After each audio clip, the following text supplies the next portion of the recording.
Good evening, everybody. This is Glenn Cordwell. I want to do a discussion on New Silesia, if that's how you pronounce it, or New Schlesien.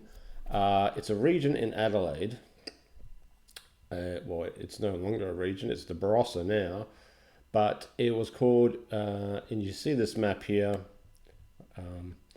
you'll see this area called New Schlesien, or New Silesia, or Silesia as we anglicize it. Now, this map is from a book that was published in 1849, which is sorry, my German, all my languages are bad. Führer und Rathgeber for Auswanderer nach Südaustralien in Port Adelaide, 1849. Basically, it's a guide for immigrants to Australia, South Australia. And this map is part of that. I've not seen this map anywhere else other than this book. So the words here, if we go through the map, I'll start with the map and then we'll go to the other bits and pieces. Now, some of these words, some of these name places are just Germanic. So Habensel, York just means York Peninsula. You got the word sea, S-E-E, so it's just sea rather than SEA. You have lots and lots of German. There's far more, like, this is known that the area is German, but it's a bit more to it than this. The fact that all this area, including a river called the Rhine, this is no longer really present. I think if you look on the map today, you'll find there's a road going around this way that's windy, seems to be over where the Rhine used to be, and there's a reference to Rhine River that kind of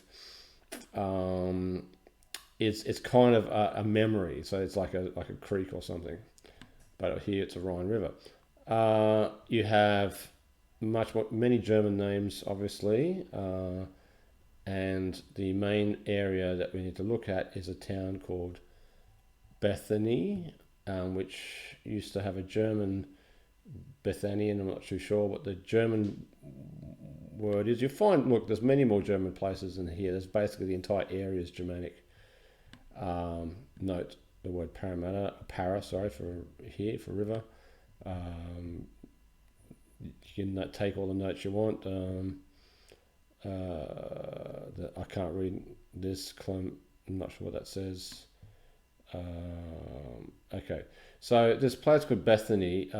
Okay, so that's a point of interest as well, because that's apparently where the first wine growers emigrated to, and in all of South Australia.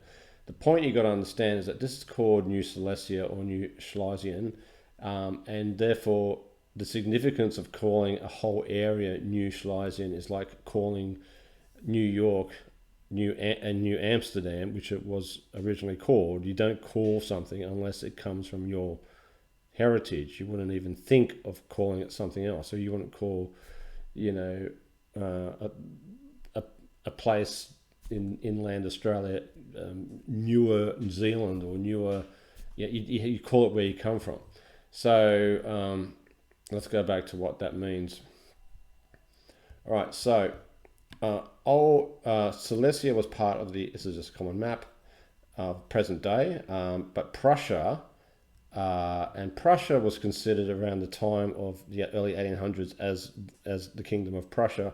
It was contemporary, and this place called Silesia or Silesia was approximately around here, around where my cursor is here. If you just and on the borders of on the southwest border of Poland, a little bit over the boundary of Czechoslovakia and Czech Republic, and you'll need to think about.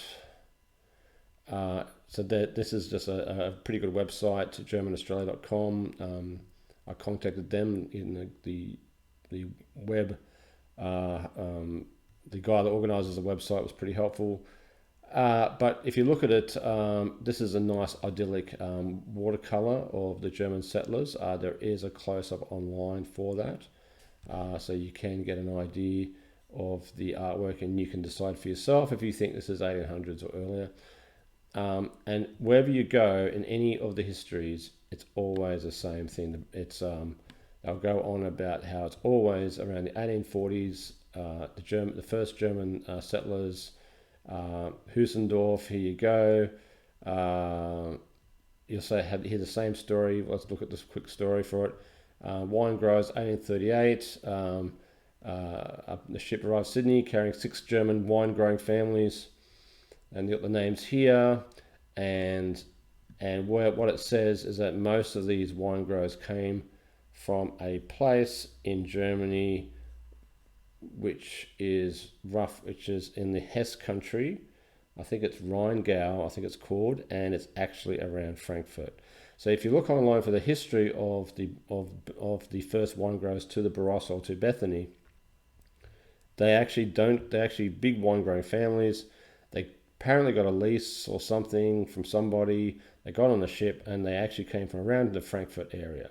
Frankfurt to the high end of Silesia is 800 plus kilometers, and they were in entirely different countries at the time. I think this was a part of a different republic at the time. I don't think this is, I'd have to check about the boundaries of Prussia.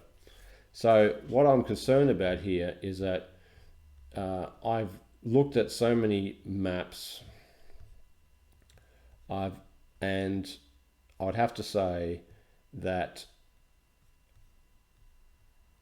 the rules of the maps is that if you call something new something, it's particularly of this significance, of this amount of German, I'd say that it is a Prussian thing. Now, I'll do another video later tonight on French migration, what I think is the issue with all the immigration data, and I'll cover that in another video. But I suspect that there's something about Prussian that that is probably lesser known. We're talking that the first religious people were Lutheran, which is obviously Protestant, which is obviously, we know that Protestant came out of the edict of this and the edict of that, and I would say that Protestant is the approved non-Catholic religion, like that. It's not necessarily the natural religion of the people. If you want to get an idea, and this is what I find particularly interesting. Old Prussians, very interesting story. You've got, in a nutshell, they were a humble people that had here you go. They had a humble people. They were fierce warriors, and they weren't Christian. They had a old Prussian religion. They did not know God. Therefore, in their error, they worshipped every creature as divine, namely the sun, moon, and stars, and all. They had a natural culture. They had a respect for the river and that sort of thing. They had a nature-based culture. So it would be what we would call the old religion. And we're talking about, most likely, they were practicing this in 1231. The old Prussians were Christianized. So yes, in the 16th century,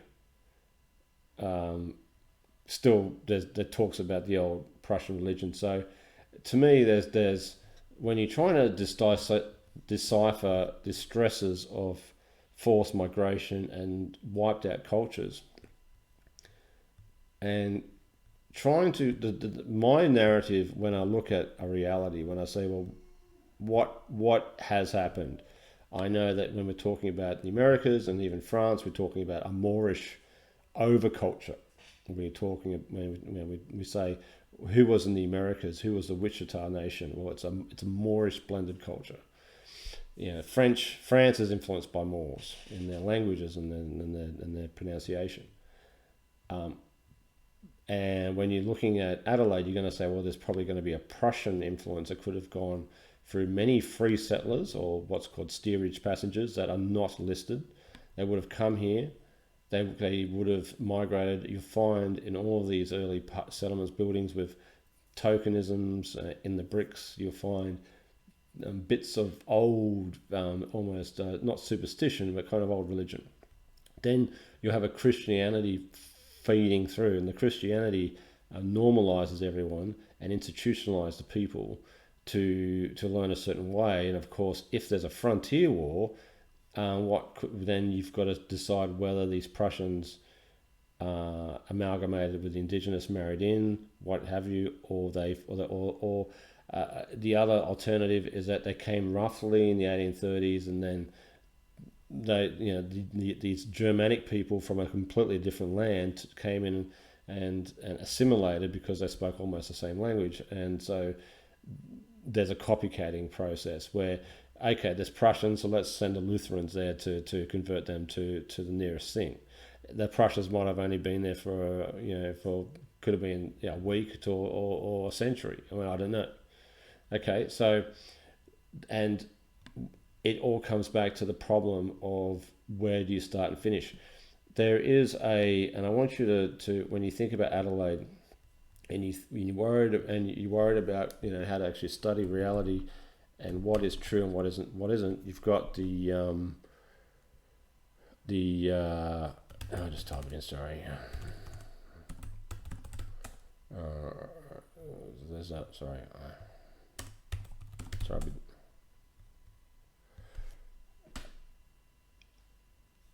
Okay, so here's a traditional Irish village in the South Australian fields, in Baker's Flat, right? And they discovered a village in Baker's Flat, and they're all Irish, and it's 1842, and there you go, and it's around the same area as what we're talking about, and that's the Barossa's here, I think, and it's further north. Now, the historian that's looked at this has gone through huge amounts of detail, and no one hardly remembers the village in social memory. So if this researcher was to shout out to all people in Adelaide, say, hey, do you have an ancestor from this village? Hardly anyone is going to remember. There is so much evidence about it, but it only goes back definitely to the 1840s. So this is not pre-British. This is in line with the British arrival, right? So there's nothing strange about this. Sometimes when you see archaeology, it proves something, and you have to dismiss it as just normal, everyday. But the point I'm making is that the cultural memory of this village has long since vanished, and it's a legitimate village working for a legitimate early mine, and it's now forgotten. So how is that possible? That's the collective memory has just drifted it off. So that's how quick it takes to lose something. They're called Clarkans. There you go. All right. So if you had Prussian people that had any amount of stress at all and had to be forced assimilation into German Lutheran culture, whether they were Christian or not, and whether they arrived 100 years before or not, and through the trauma of assimilation, the lack of writing, the lack of literacy, and the fact that the kids were schooled in either German or English, then the cultural memory will be wiped. Even if you have families obsessed with genealogy, they'd eventually forget, and things get lost, and eventually the whole thing's gone. It doesn't take much even for legitimate villages to lose, let alone things that are probably wiped over. So my guess is that throughout all of the wars in Europe, I think that a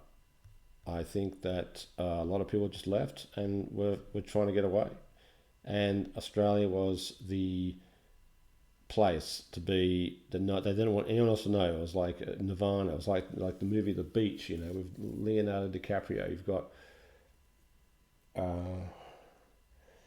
it's this idyllic place, and no one tell anyone else about it. And imagine what they thought about Australia. In some respects, they would not have wanted people to know about it, and you would have been hard to get in because the Indigenous would have only allowed you in if they allowed you in.